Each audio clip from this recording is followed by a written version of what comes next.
Assalamualaikum warahmatullahi wabarakatuh. Nama saya Fajar Guna Ramadan, NPM 20011111037. Baik, di sini saya akan menjelaskan jurnal bahasa Indonesia yang berjudul Sejarah Aliran Linguistik.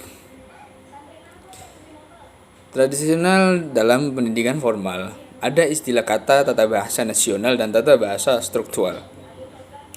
Kedua jenis tata bahasa ini banyak dibicarakan orang sebagai dua hal yang bertentangan.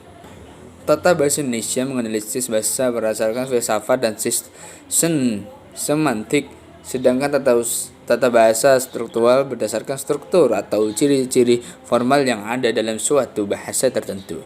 Berikut ini yang akan dijelaskan bagaimana terbentuknya tata bahasa nasional dari zaman berzaman. Mulailah zaman Yunani sampai masa menjelang munculnya linguistik modern sekitar akhir abad ke-19. Linguistik zaman Yunani, masalah pokok kebahasan yang menjadi pertentangan ada para linguis waktu itu adalah pertentangan antara fisis dan nomos, dan pertentangan antara analogi dan anomali.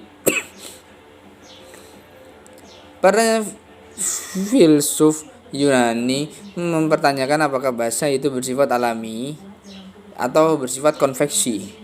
Bersifat alami maksudnya adalah bahasa itu mempunyai asal-usul, konveksi maksudnya makna-makna kata yang beroleh dan dari hasil tradisi atau kebiasaan yang mempunyai kemungkinan bisa berubah. Pertentangan analogi dan analogi menyangkutkan masalah.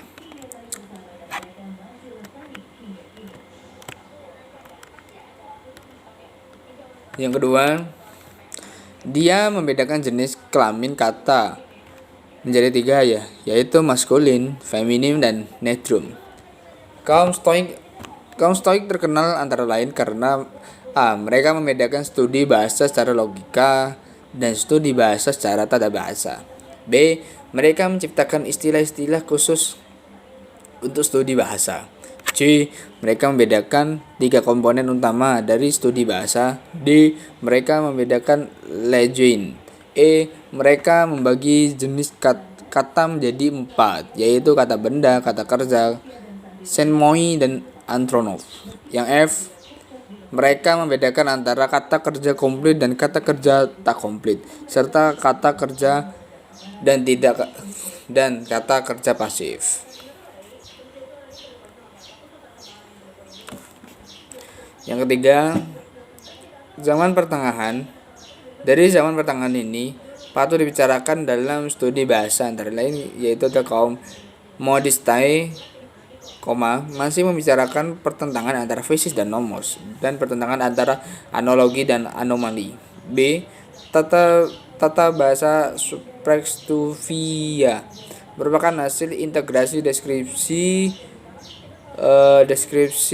gramatika bahasa Latin ke dalam filsafat skolastik.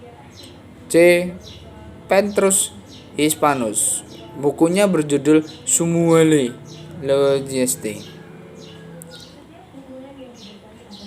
Zaman Renaissance dianggap sebagai pembukaan abad pemikiran abad modern. Ada dua hal yang perlu dicatat. Yang pertama yaitu adalah selain menguasai bahasa Latin, sarjana dapat membentuk itu juga menguasai Yunani, bahasa Ibrani, dan bahasa Arab.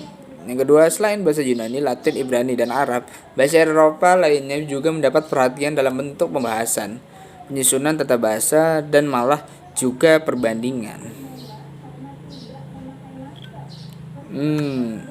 Demikian dari saya, kurang lebihnya saya mohon maaf. Wabillahi taufiq wal hidayah. Wassalamualaikum warahmatullahi wabarakatuh.